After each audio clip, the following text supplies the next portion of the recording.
event that supposedly took place 37 years ago.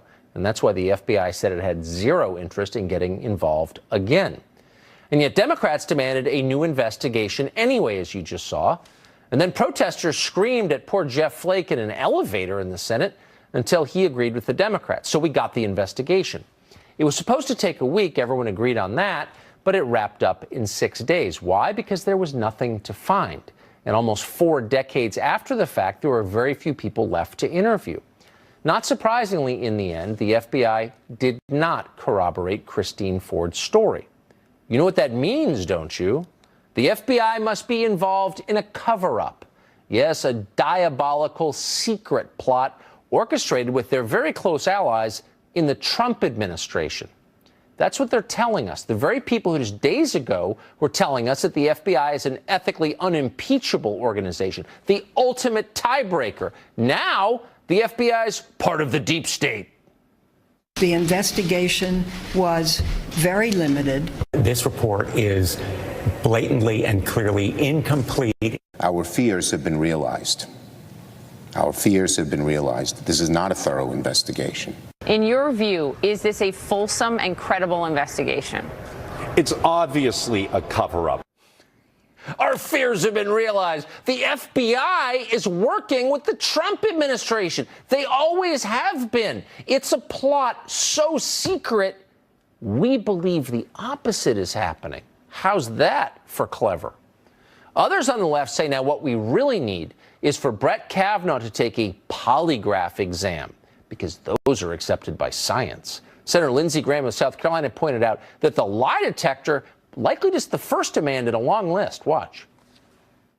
You've humiliated this guy enough, and they said bottom for some of you. So why don't we dunk him in water and see if he floats? Maybe you'll believe he lied about how much he drank in high school, that he threw ice in a party, in a bar, or he doesn't have the temperament, that he didn't handle being destroyed well. Enough already. Let's vote. Why don't we just dunk him in water and see if he floats? It was good enough in medieval France.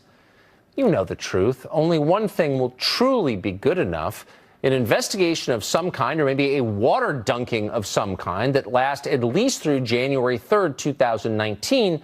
That's when the new Congress will be sworn in. Of course, that's the real goal. It always has been. Fortunately, it looks like this ploy is failing. Win or lose, Kavanaugh's nomination will be voted on, it looks like, within a few days. It seems likely he'll be confirmed, but who knows? And we won't know until the moment the last vote is cast. Still, it's worth thinking about what the world looks like once this is all over, after Kavanaugh's confirmation vote. This is a new country now. What will it look like? Well, the left has accused President Trump of overturning norms and destroying institutions. But as always, that is pure projection. Whatever they're accusing you of is exactly what they're doing. And it's true in this case, too. The left just mounted a full assault on our justice system.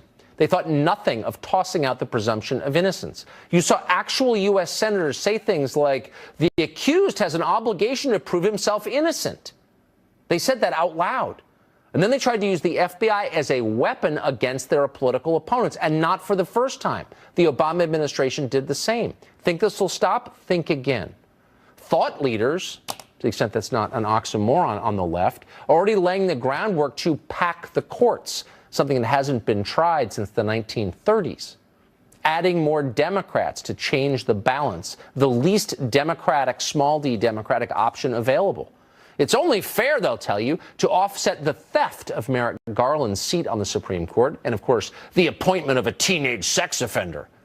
Going forward, look for the left to delegitimize any decisions written by Brett Kavanaugh from the court, or even any decisions in which he is the majority. Some states may just decide to ignore the Supreme Court. Sound far-fetched to you? Maybe. Maybe not. Look what's happening in California right now. Lawmakers in that state, the largest state in the union, have already made it a crime for citizens in California to assist in the enforcement of any federal immigration law. California is, in effect, in open revolt against the laws of the United States. Suppose the Supreme Court were to try to crack down on that. It's not impossible to imagine California simply refusing to comply because Brett Kavanaugh sits on the court. Its edicts are illegitimate. That could happen. And that, by the way, is what crisis actually looks like. So get ready for that. Before we get to our first guest, we do have a Fox News alert for you. Brett Kavanaugh wrote an op-ed published in the Wall Street Journal literally a few seconds ago. Here's a selection from it, and we're quoting now. I was very emotional last Thursday, more so than I have ever been. I might have been too emotional at times. I know that my tone was sharp, and I've said a few things I should not have said. I hope everyone can understand that I was there as a son, husband, and dad. I testified with 5 people foremost in my mind: my mom, my dad, my wife, and most of all, my daughters. Going forward, you can count on me to be the same kind of judge and person I have been for my entire 28-year legal career: hardworking, even-keeled, open-minded, independent, and dedicated to the Constitution and the public good. There's a lot more to that op-ed. We just tweeted out a link to the full piece just appearing in the Wall Street Journal. So there's that. Meanwhile, Joe DeGenova is, of course, a former U.S. attorney for the District of Columbia. Danny Carlson is a former deputy assistant director of the FBI, and they both join us tonight. First to you, Joe. Do you think it's likely, as Democrats are now suggesting, that the FBI is in secret collusion with their very close allies in the Trump administration to subvert the will of the Democratic Party? Based on what we have been watching for the past 2 years, do you think that's a likely scenario? Yes, well, I think what the Democrats are engaged in is something that we call the big lie. And what they've done is they have associated themselves with anarchy, and they are now in full revolt against the Constitution of the United States, the Union, and the rule of law. What you are hearing are the cries of an injured child, not unlike those of Ms. Ford when she testified before the committee as an injured adolescent. The Democratic Party is in full retreat from good government, the rule of law, and sanity. These people are crazed, seeking power, and there they are, calling into question the integrity of the FBI, who didn't want anything to do with this, and were asked to do it by Senator Coons and Senator Flake. Good Lord, they are appalling. So, Danny Carlson, if you're one of the many FBI agents and employees who doesn't want the agency to become politicized or used as a weapon by a political party or other, what do you make of all this? Well, I think that they don't like the result. That's very, very simple. I said when the investigation began that you'll get your investigation, but you may not like what they find out. And what they found out is not only was there not corroboration of Dr. Ford's story, the important thing is her story was rejected by her own witnesses. And I think that's very difficult for the Democratic Party to handle. The FBI doesn't really care how these things come out. That's why there was so much aversion to James Comey's record as the director. They want to be known as independent. We want to be fact finders, and they do today. And I will tell you, they did not parse this investigation. They did a thorough investigation, and just because you like it doesn't mean it's not valid. And I think that's what we're dealing with here. Is if you don't like the results, then attack the investigative agency, and I don't think it's going to play out very well. So what I think what you just heard Mr. Carlson say, Joe DeGenova, is from the FBI perspective, they don't have a moral obligation to prove true the spotty 37-year-old memories of Christine Ford in order to stop Brett Kavanaugh. They don't see that as their duty? Indeed they don't, and they shouldn't. And Danny's absolutely correct. This is an example of what happens when a party decides to uproot itself from the rule of law, from decency and honesty and integrity. They have destroyed themselves. They are hurting innocent people, a man, his family. The confirmation process is in shambles as a result of the conduct of Senator Feinstein and Senator Booker and Senator Harris and the little man from Delaware, Senator Coons, whose blathering, fake lawyering has become an embarrassment to the Senate. But that's where we are. So what do? They attack the FBI. The FBI is a great institution, notwithstanding James Comey's leadership. Right. They remain a great institution today. So really quick, Danny Carlson, do you think Democrats are saying, well, Kavanaugh needs to take a polygraph exam? Is it even within the realm of possibility that he heads over to FBI HQ and takes a polygraph exam? What does that even mean? Well, I totally reject that. If I were doing the investigation, and I used to run these investigations for the FBI, and in no way is this a case where you'd want a polygraph. I've seen the polygraphs be successful. I've seen them fail miserably. Right. This is a matter of credibility, and we have the ability as human beings to adjudicate credibility. We do it every day in our life. Courts do it, juries do it, we all do it. And it's pretty simple, really. Thank you for the reminder of that. We don't need a machine to reach conclusions. Thank you both very much. It was great. Thank you. Thank you. Enjoyed it.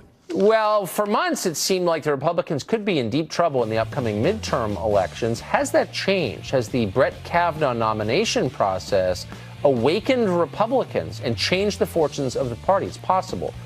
We'll have a full analysis of that next. Plus, the president speaking live in Rochester, Minnesota tonight. We're monitoring what's happened there. And, of course, we'll go there immediately if news erupts. South Carolina, North Carolina. And they're coming in to a place called Minnesota. Do we love Minnesota?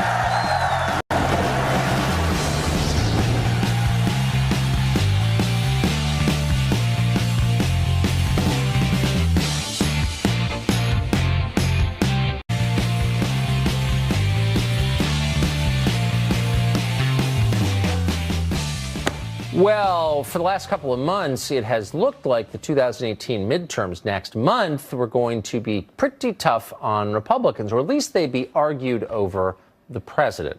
Trump's economy, his immigration policies, tax cuts, his tweets.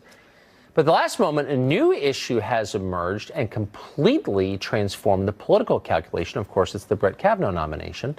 Democrats are angry about it. They're fired up in opposition to Kavanaugh. But even more important could be the reaction of many Republicans who are every bit as mad. In some cases, they're madder, and they're uniting behind the nominee. It's a complicated question, so we have asked to talk to one of our favorite correspondents, Jillian Turner, who has the numbers. Jillian, what is the answer here? So, Tucker, for months, all the D.C. pollsters have been telling us the Democrats are revved up for the November midterms and they're ready to crush Republicans. But now a whole slew of new polls this week are turning that conventional wisdom on its head and showing conservatives of all stripes are fired up. The give isn't the Mueller investigation or tax cuts or regulatory reform. Party leaders say it's Brett Kavanaugh. The defining issue in 2018 has changed. It's about this.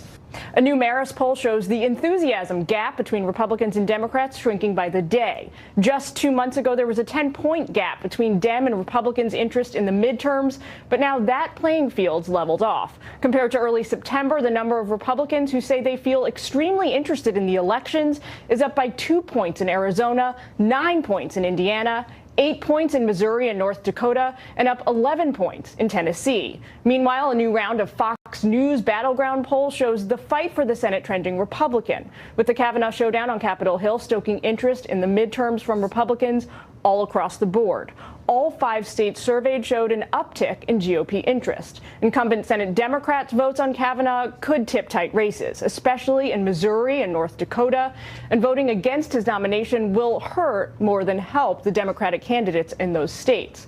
While it's true Supreme Court fights rile up both parties' bases, this fight is strictly bad news for candidates running against the partisan grain of their constituents. Whether you're a Trump Republican, a Bush Republican, a McCain Republican, a libertarian, or a vegetarian, you're pissed. I've never seen the Republican Party so unified as I do right now. The National Republican Congressional Committee tells Fox News Republicans are voting with their dollars, too. They say from August to September, their donations are up 175%, with the average individual gift up by 111%. No one can say for sure, Tucker, that all of this hype's due exclusively to Kavanaugh, but all signs point to yes. Tucker? Sure seems that way. Jillian Turner, thank you very much for that. You got it. Brian Dean Wright is a former CIA officer and a Democrat. He recently wrote a really interesting piece in which he warned that his party's approach to the Kavanaugh nomination could turn out to be a problem for them in November. Brian Dean Wright joins us tonight. Brian, this is a really interesting piece that you wrote. I want to read out loud. I don't have it on the screen in front of me, but you said, this is part of a strategy attacking Kavanaugh, obviously. The progressive strategies work quite brilliantly. The media have been relentless in backing Ford in her claims with rapid response outrage if anyone dared to challenge Ford's facts or insist on careful due process. Meanwhile, Kavanaugh has been vilified successfully as a rich, drunken, lying gang rapist. One media outlet suggested he's actually a pedophile. all of that is true, all of that would seem to work. I mean, it's totally immoral, but it seems to work politically for the Democrats. What's the downside, do you think, for them? Well, we're seeing it in the polls and the fantastic recap that we just heard. Certainly, the Republican base is getting riled up, and rightfully so. But we're also seeing independents. If you really break down some of these polls, a lot of that movement, especially in the generic poll, is independents. They're either splitting a little bit more towards Republicans or notably more so towards Republicans. And we're seeing that across all age groups, and also particularly white folks without college educations. So in other words, that's the Trump coalition. So the Trump coalition is coming home this November. That's what it looks like to me. So I'm not sure why. So you point out in the piece that Democrats knew from the very beginning that they're unlikely to block this nomination because they don't control the U.S. Senate. So, but this isn't the only strategy they might have employed. What's really going on is they're mad about his views on Roe v. Wade. Okay, I disagree, but that's a point of view. Why not argue that in public? Wouldn't you get more in the end if you stood up for your own principles instead of just trying to destroy a guy on the basis of high school stuff? Well, here's the part that, as an American, forget being a Democrat, but as an American, that outrages me over this strategy. My party used, let's believe her, Professor Ford, a sexual assault victim. We used her to achieve a political aim, a political goal to destroy the Republicans and the president. That is horrific. So if we're going to have a debate in this country about things like Roe v. Wade or tax policies or whatever it might be, gay rights, etc., let's have that forthright. Exactly. Let's not drag somebody through the mud like we did with Ms. Ford. We certainly could have had this investigation the first part of August. We didn't. We chose to drop it out in the middle of September to make this even more horrific. And we're getting exactly what we deserve, which is we're getting hit in the polls. You're totally right. It'd be better. Let's have a real debate. I mean, that's the point of this whole show. I believe in debate. Brian, thank you very much. You bet, sir. Just the other day, we talked to Alan Dershowitz about the ACLU calling Kavanaugh a rapist without providing evidence that he is. Watch. In America, we don't allow people to destroy other people's reputations and careers based on an inference of guilt the way the ACLU now says. The ACLU says we should presume guilt, not presume innocence. An ACLU representative here to defend that ad after the break. Plus, we'll keep monitoring the Trump rally in Minnesota. If anything happens, we'll take you there. We've taken historic action to make health care more affordable. And we've gotten rid of the soaring premiums. You know, the premiums on Obamacare, nobody realized it. They were going up 116%, 138%, 200% through great management and great people. We've kept them down. We've mostly obliterated Obamacare, although we had it run except for 2 o'clock in the morning. I say it again.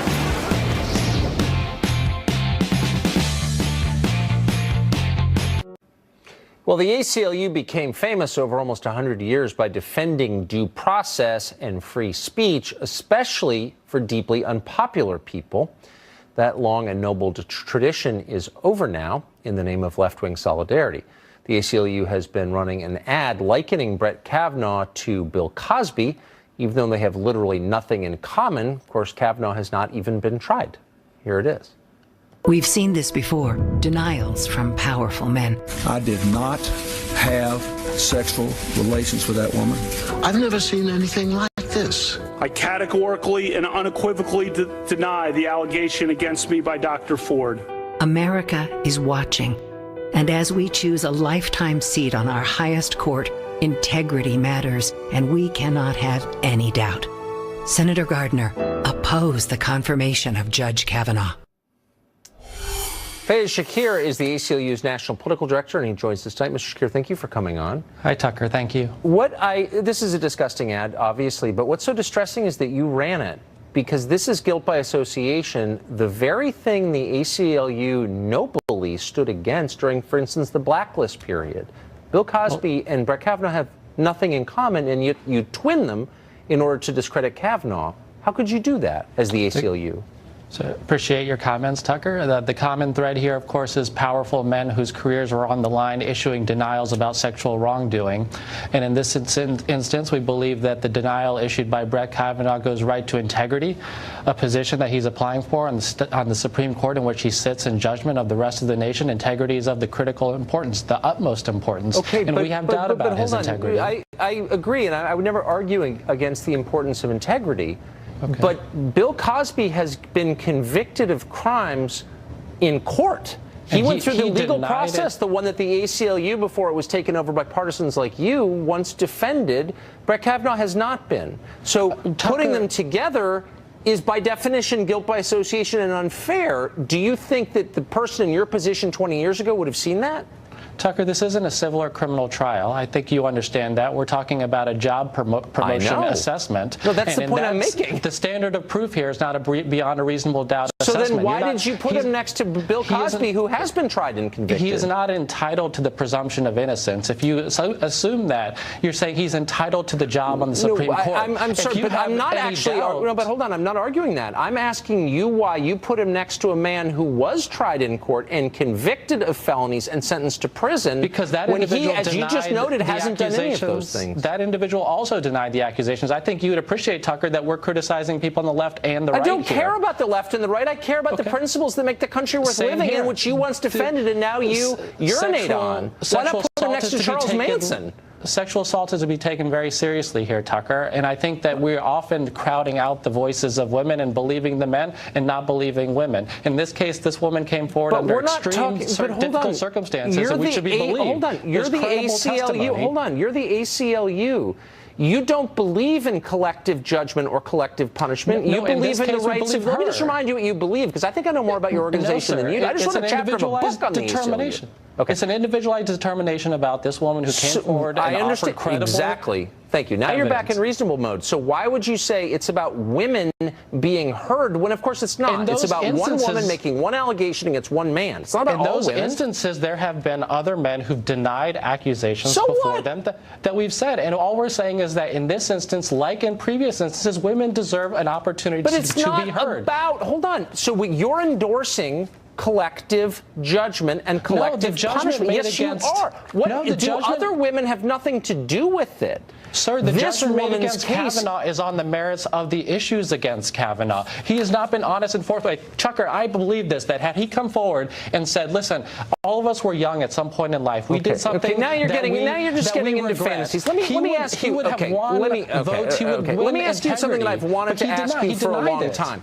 The ACLU is the reason that the First Amendment was defined in the Clarence Brandenburg versus Ohio case of 1967. He was a Klansman, and you guys defended his right to speak, and that's why I have the right to say what I think is true. The ACLU has now decided they're not going to defend anybody they disagree with. No, sir. I think we are defending right now the NRA. Do you want me to read the quote to you? Milo. We're defining. If you remember the Charlottesville case. Do you want me to read the quote? Name another group out there. I'll tell you. We can refuse cases defending with people on different ideological spectrums than the ACLU. This is your new standard. Tell me another group.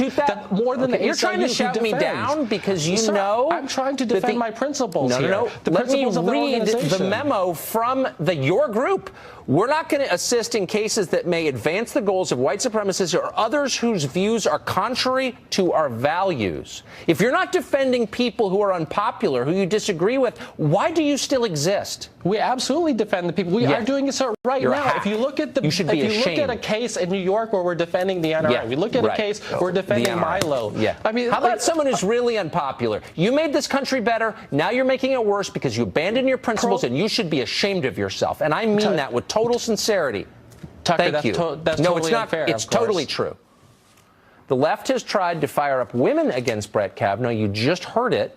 That could be backfiring. Conservative women are paying attention too, and some of them are every bit as mad. Tammy Bruce joins us to discuss that next. Plus, the president's still speaking in Rochester, Minnesota. We'll go there if he starts making news. Now you have a president who is standing up for America more than ever before. Hello, resistance! Brett Kavanaugh is disqualified. hijacking our democracy. Let's be clear about this. I am angry. I own it. Stay focused. Stay focused. Who's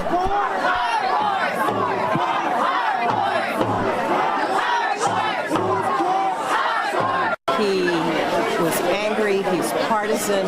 I feel that he's unfit to serve. And I also am concerned about alcoholism. He's a despicable human being, and he's a liar, and he thinks he's entitled to this position. You heard that right. A group led by Linda Sarsour is concerned that Brett Kavanaugh doesn't have the right temperament. Our producer Alex Pfeiffer and a camera crew went down to D.C. today, braved all that to bring those pictures to you. That was a mob pressuring senators to unquestioningly believe the allegations against Judge Kavanaugh. Meanwhile, the author of the Vagina Monologues, which you haven't seen, probably shouldn't, lashing out at women of a certain skin color who support Brett Kavanaugh for some reason. In an open letter published by Time magazine, Eve Ensler suggests that white women who back Kavanaugh are deliberately supporting violent, abusive behavior. Quote, I don't think you want to apologize to your daughters 40 years from now. Stop the ascension of a man who is angry, aggressive, and vengeful and could very well be a sexual assaulter. Time is short. Call your senators. Stop laughing and start fighting.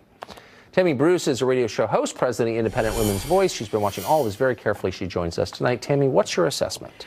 Look, we're seeing something I think that's actually been pretty predictable. Hillary said at one point that women voted for Trump because their husbands told them to. Do you remember that big controversy? Well. Because she was relying on the women's vote to elect her as president, and the majority of white women, as the polls tend to categorize people, voted for Donald Trump. So in her explanation was it's because those particular women clearly are zombies, right? They have no mind of their own, and maybe they're the Walking Dead. I don't know, but they certainly don't have personal agency. That was her message.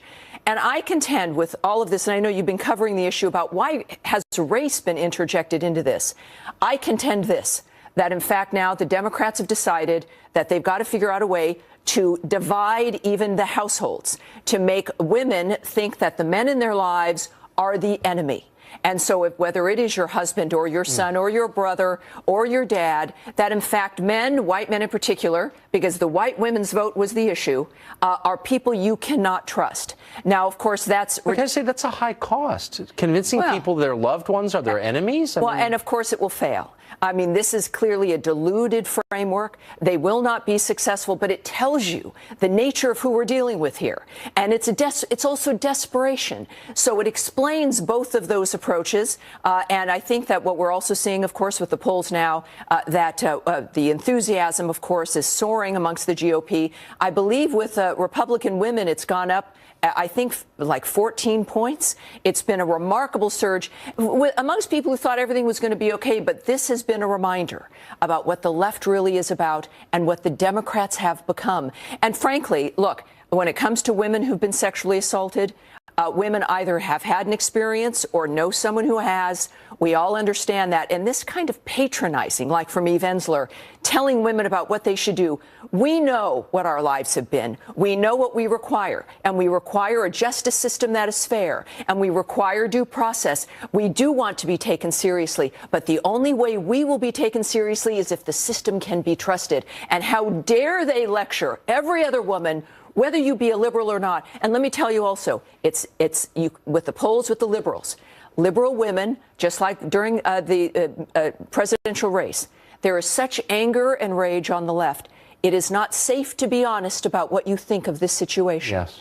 And so when we see the enthusiasm going up for the Republicans, and you see kind of a static framework for the Democrats, I contend that the midterms, women on both sides of the aisle, liberal or conservative, we know that the majority, 75 to 80% of Americans did not like what Dianne Feinstein did. They consider it a national disgrace, and they're going to vent that anger in the midterms, both liberal and conservative women, because this issue is nonpartisan. And they're going to find out what that means in November. It certainly shouldn't be partisan. It Tammy, should not thank be. you. You always take it a level beneath what's obvious, and Thank I appreciate that. Appreciate the opportunity. Time for final exam. Believe it or not, there were stories in the past week that did not involve a confirmation hearing. Do you remember any of them? And for that matter, did Greg Gutfeld or Judge Jeanine Pirro remember any of them? They're facing off against each other after the break. And of course, Trump rally still in progress. Rochester, Minnesota. We're following it. We'll bring it to you if news emerges. Power to the American people.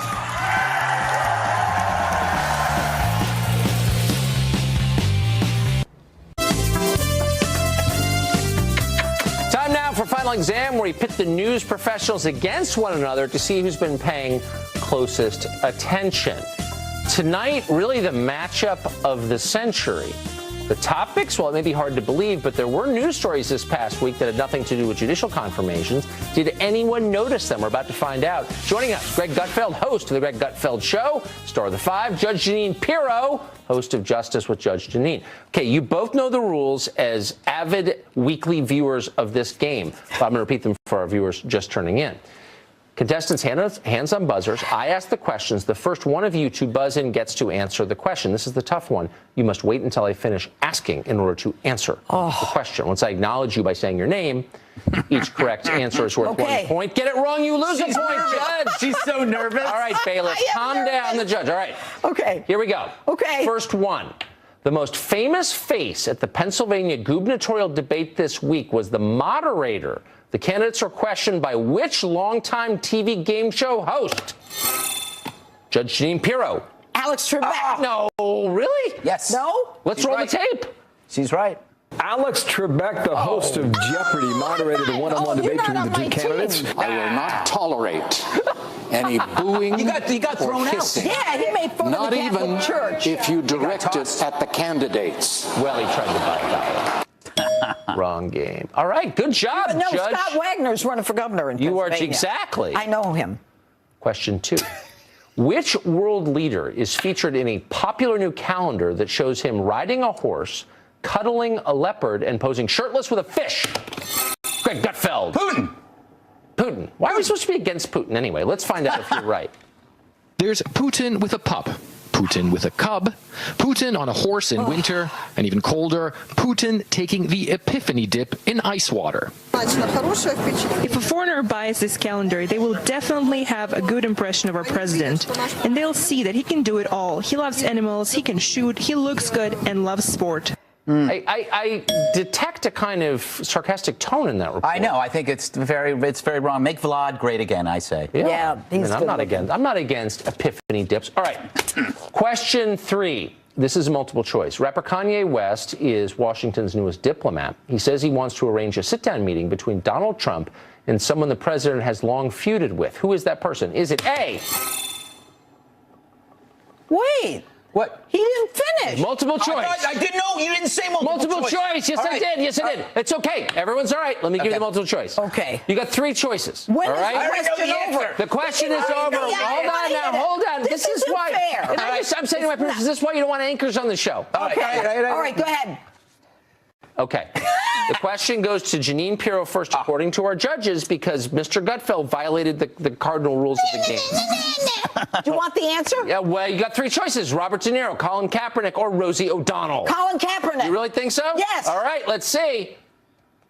I've been calling Colin this morning, reaching him so I can bring Colin to the White House and we can remove that sons of statement and we can be on the same page. So you said before the show you thought you would do badly because you only follow legal news, but that's not true. No, I follow news when I'm awake. When you're awake. Well, all right. Let's see if you can get this one. Question 4. The Prime Minister of Great Britain, Theresa May, made headlines around the world when she started an important speech with an awkward dance. She was dancing like a robot to a 1970s disco song by a Swedish pop band. Which song was it?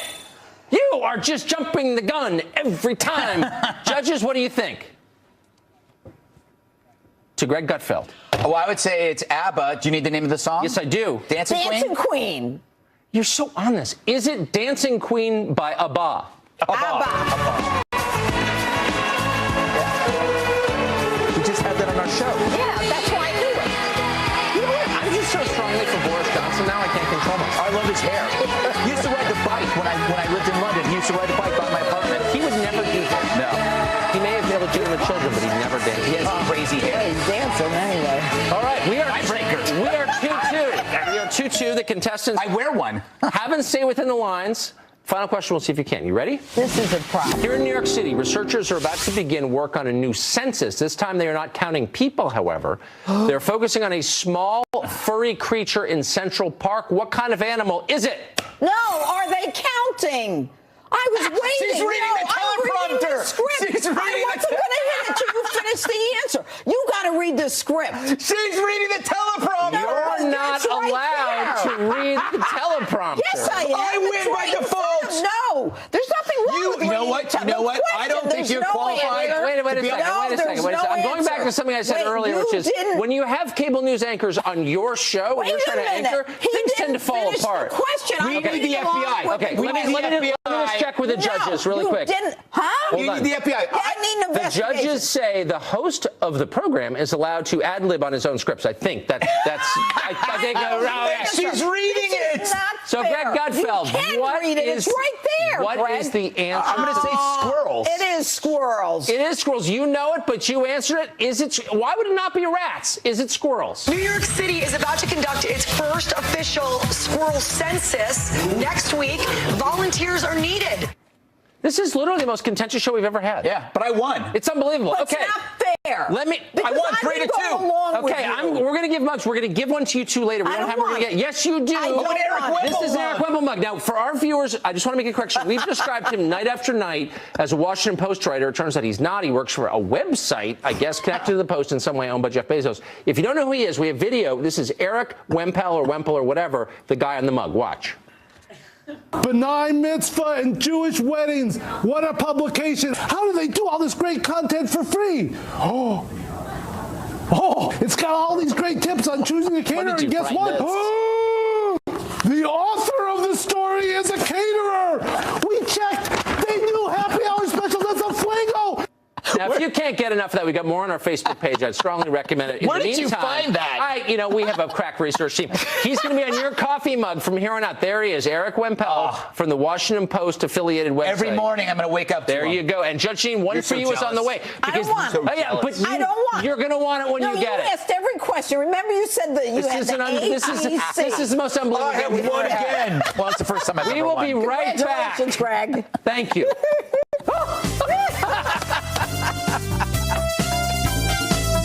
President Trump is on stage. We want to see what he has to say about the current wobbly status, I guess, at the moment of the Kavanaugh confirmation vote, and we'll see if he weighs in on that. Rochester, Minnesota tonight. He's there campaigning for 2 House seat candidates.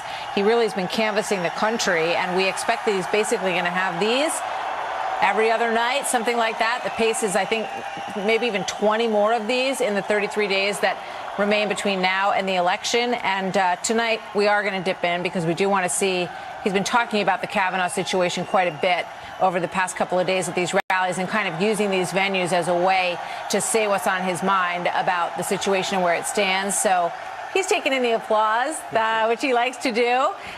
So let's listen to this for a little bit. So this is supposed to be a Democrat state. I don't think so. I don't think so. They have a very big surprise coming, don't you think? Very big surprise. Hello, Minnesota. Great state. Thank you. And I'm thrilled to be back in the heartland with thousands of hardworking and truly great American patriots. You know that. In less than 2 years of Republican leadership, America has achieved the biggest comeback in our history. True. Jobs are booming, wages are rising, and the number of Americans working right now, today, has reached an all-time high in our history.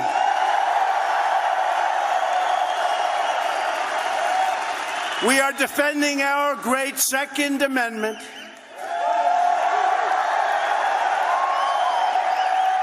Taking care of our wonderful veterans who we love and respect. And our military will soon be more powerful than ever before by far. But the radical Democrats want to take it all away. They want to destroy our prosperity. We've had great prosperity. You see what's happening. You don't want your 401ks being cut in half, and if you vote Democrat, that's what's going to happen. They want to erase our gains and plunge our country into a nightmare of gridlock, poverty, chaos, and frankly, crime, because that's what comes with it. So we're just 5 weeks away from one of the most important congressional elections in our lifetime. You see what's happening in Washington right now, so you know how important it is. You see what's going on.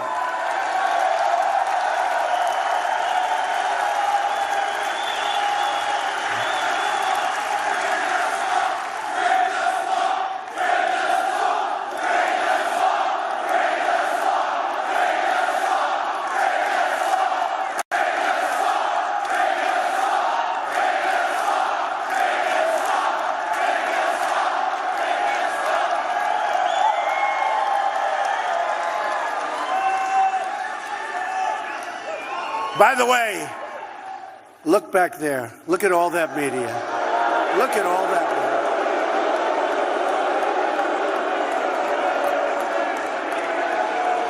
media. If we could ever get them on our side, we'd win for 1,000 years. For 1,000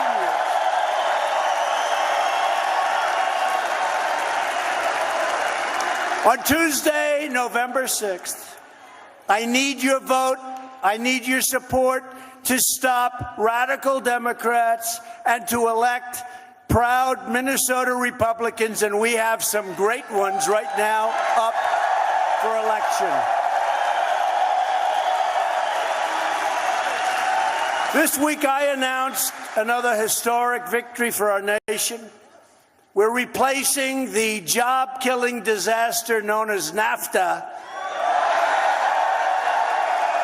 with the brand new U.S.-Mexico-Canada trade agreement.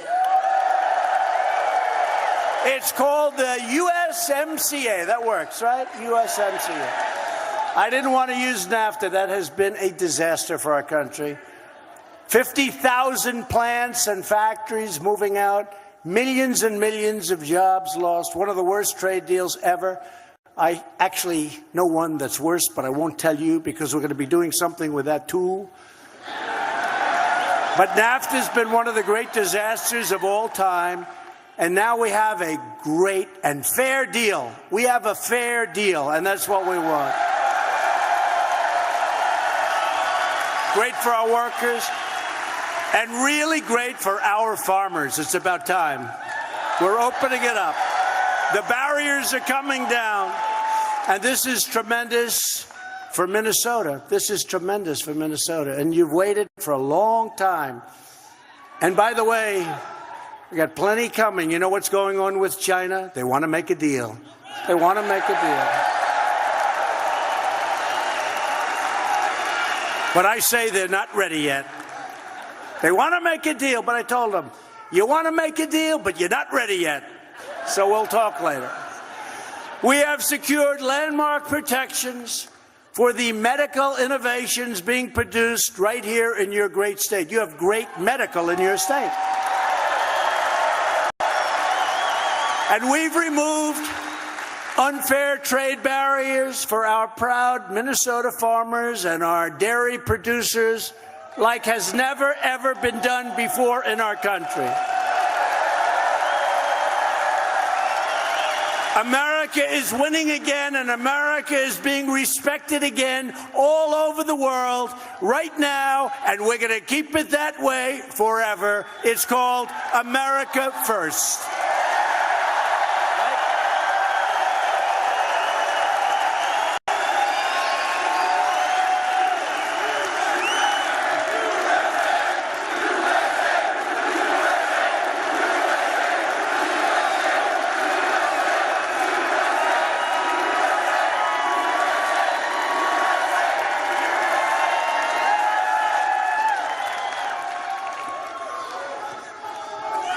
You even have people sitting behind the flag.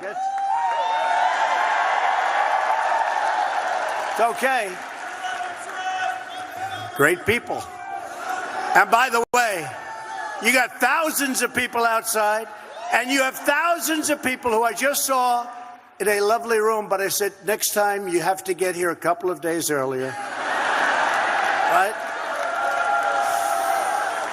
The only reason to vote Democrat is if you are tired of winning. That's really it.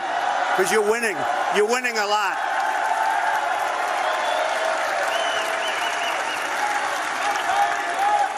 There's never been an administration that in already less than 2 years, but can you believe we all did this together? We're coming up on 2 years. Can you believe it?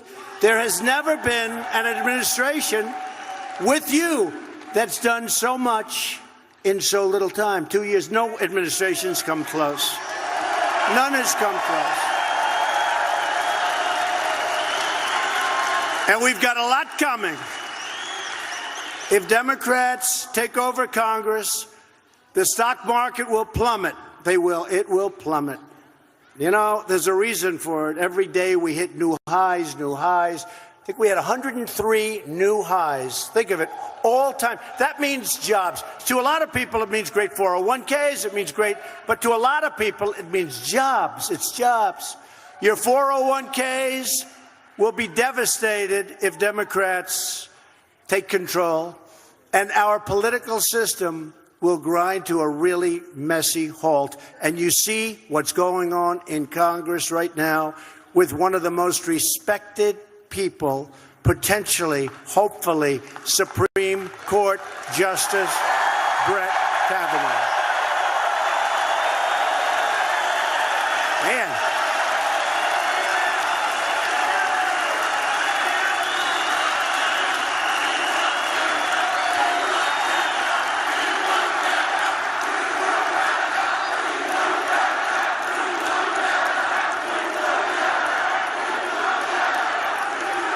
What they're putting him through, and his family is incredible, what they're putting them through. Democrats want to raise your taxes.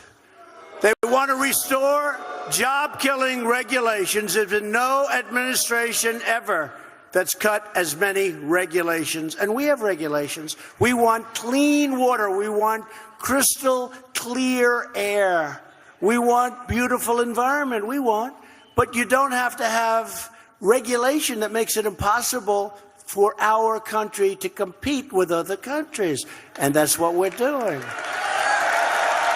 The Democrats want to cripple law enforcement. They want to get rid of ICE. How about ICE? ICE, they're tough and they love our country. But you need tough ones. They're tough. They love our country. They get rid of MS-13. They get rid of these gangs. You wouldn't believe it. They throw them the hell out or they bring them to jail. The Democrats embrace socialism. We're not going to be Venezuela. You see what's happening. And open our borders to deadly drugs and violent gangs. And I've said it, and I'll say it as many times as you want to hear it, and it's because of their policy. The Democrats are truly the party of crime, because that's what happens. Open borders, that's what happens. And the Dems are willing to do anything to hurt anyone to get the power they so desperately crave. All they know is how to do. You know what the words are. They want to resist. They want to obstruct. They want to delay, demolish. They want to destroy. That's what happens. That's what happens. And just take a look at what's going on. Democrats have been trying to destroy Judge Brett Kavanaugh since the very first second he was announced. And he was announced for one simple reason. He is an incredible intellect, an incredible person, an incredible talent. He's been an incredible judge because they know that Judge Kavanaugh will protect, uphold, and defend the Constitution of the United States as written.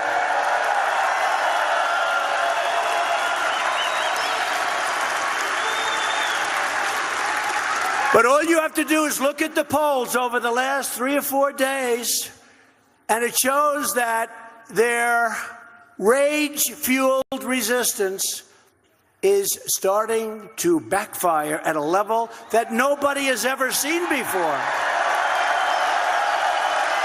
Nobody's ever seen it. Up 11, up 10, up 14. Nobody's ever seen this before. We love it. Do we love it? We love it.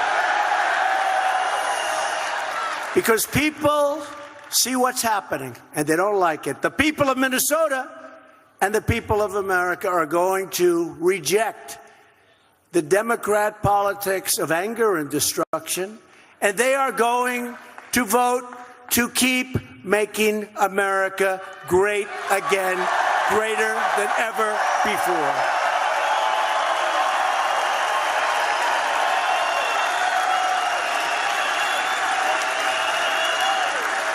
And in 2 years, they're going to vote to keep America great, right? Keep America great. We're almost at that point already. But I love Make America Great, but I can't use it in 2 years. They'll say, what have you been doing? Right? What have you been doing? Oh, boy, I tell you, it's been a while. We have had fun, right? We've had fun. This is, and they don't even correct me when I say it. They don't even correct me. Fake news media. But this is,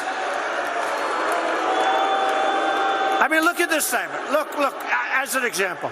Thousands of people in a room next door. Thousands and thousands of people outside trying to get in. This big stadium is packed, always, in all fairness to Minnesota, in Las Vegas, in Missouri. You know, in Missouri, thank you. I love you too. But you're not my type.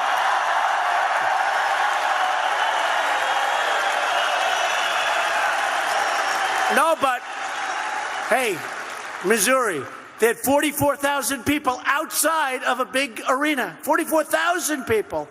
Las Vegas, we went to, West Virginia was incredible. West Virginia, Tennessee. And you see how far Tennessee went up over the last couple of days. It's incredible. Missouri, wow, have we done great. Josh.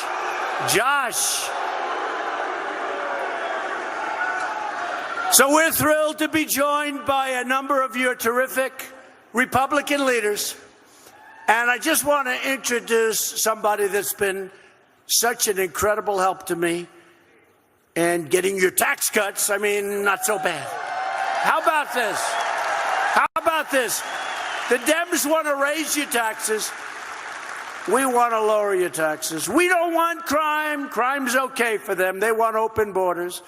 How the hell do we not win this thing? All right, we're just going to dip in here for just a moment and bring in the Wall Street Journal editorial board members who have been watching all of this along with us. Bill McGurn, Mary Anastasia O'Grady, and Dan Henninger, deputy editorial page editor, who's also a Fox News contributor. Welcome to all of you. Dan, you wrote an interesting piece today basically saying that we're at the point in this Kavanaugh saga of the showdown, which I thought was very interesting because the president has really been urging the GOP to fight. One of the things that people often say about the GOP is that they don't fight, that they don't battle, that they give in too easily. Has the president taught the GOP how to fight? Yeah, I think he's given them some backbone, and I think it's taken a few other people as well. That testimony by Brett Kavanaugh, where he ripped into the Senate Judiciary Democrats, I think that gave them some backbone. And as well, Lindsey Graham's remarkable statement at that hearing. It has all kind of gotten, I think, made it clear to the Republicans that they are in a gunfight here. That it's politics, the Democrats have kind of gone outside the grid of normal politics. I think the Republicans have finally figured that out and concluded it's time to fight back. And that's pretty much been Trump's modus operandi from the beginning. Always fight back. You know, it's interesting, Mary, we had looked, the Washington Post just put out an editorial urging people to vote, the senators to vote against Brett Kavanaugh. And they say we haven't done this except once in the history of the paper, and that was for Robert Bork. What do you think about that? Well, I mean, the Washington Post is, I think, was predisposed to not wanting Brett Kavanaugh in the first place. So what's interesting here is that almost nobody has moved. I mean, the Democrats have said they want more investigation. They wanted to have this, you know, very public hearing, but they're exactly where they were to start with. And I think, you know, what's interesting about the president is that I'm not sure another president, say President Bush, would have stuck by Kavanaugh through this. I mean, it has been really ugly. But having said that, I don't think that President Trump has been helpful all the time. I don't think he was helpful when he attacked Christine Ford. And I think the real hero for me here is Mitch McConnell. Because he's really been herding these cats and been very determined, basically, to hold the vote and to make this everybody, you know, put up or shut up. Yeah, I think that's a great point. I think that if Brett Kavanaugh does get confirmed, Republicans and conservatives can point to those two heroes in this story, President Trump for giving them spine, as Dan puts it, and Mitch McConnell, who has been just so stalwart and focused, Bill, in continuing to keep him there. And nobody bailed on this nominee, right. Which I think a lot of us thought at some points they were going to, you know, cut their losses and move on. Right, and I agree with Dan. Look, we wouldn't be where we are today if Brett Kavanaugh had not given the speech that he gave and the answers. I mean, knowing him as I do, I could see his body language getting comfortable, but I also give him credit because he said he would not withdraw. Vote against me, but we're going to have accountability. And Mitch McConnell has a constituency of 3, Jeff Flake, Susan Collins, and Lisa Murkowski. And he's been very shrewd about how to go about it. And I think actually, in the end, Susan Collins and Lisa Murkowski, I think they're fair-minded people. There's no evidence.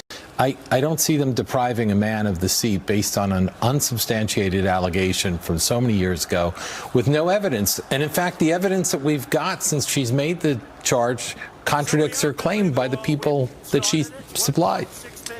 So you were pointing out, Dan, that the Wall Street Journal has just released an editorial by Brett Kavanaugh, and he says, I'm an independent jurist, independent judge, and he also, at the top of it, in italics, says, when I spoke in that hearing, and he's been criticized for being too emotive and too angry, I spoke as a father, I spoke as a dad, I spoke as a son. Yeah, that's right. The article by Brett Kavanaugh is on the Wall Street Journal's website right now. It will be in tomorrow's paper. And essentially is, again, another defense of his temperament. He said, look, when I spoke to those Democrats, I was protecting my family, my name, and my reputation in public life. And probably, he said, I said a few things that maybe I should not have.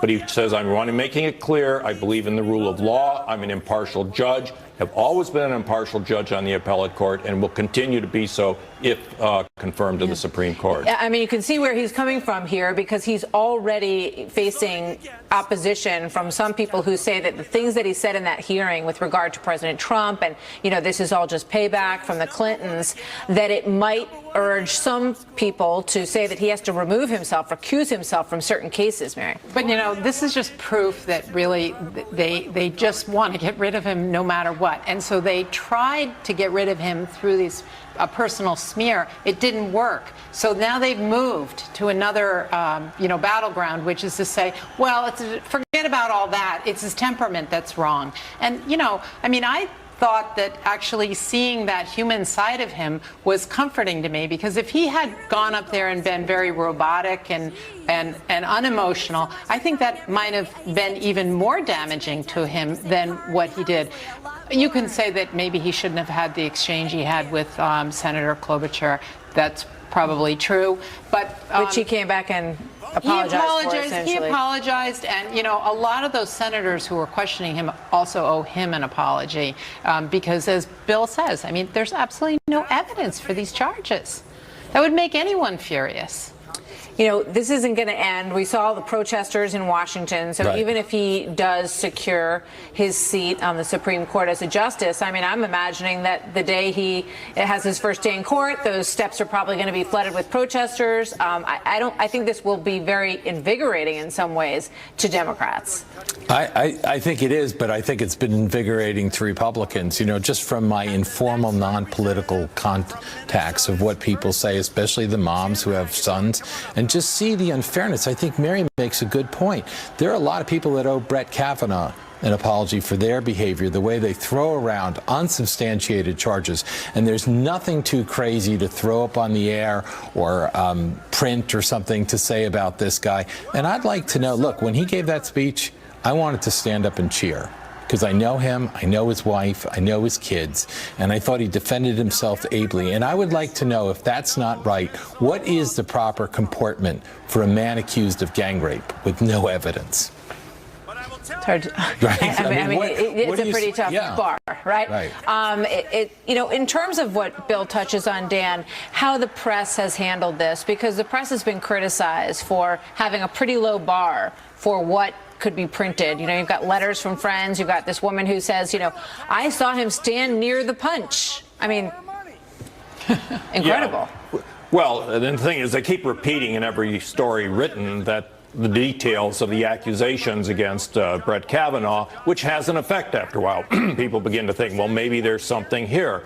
And it was for that reason that, as Bill suggests, he had to stand up and defend himself if nobody in the press was going to do it for him. And I think that's essentially, in large part, why President Trump does many of the things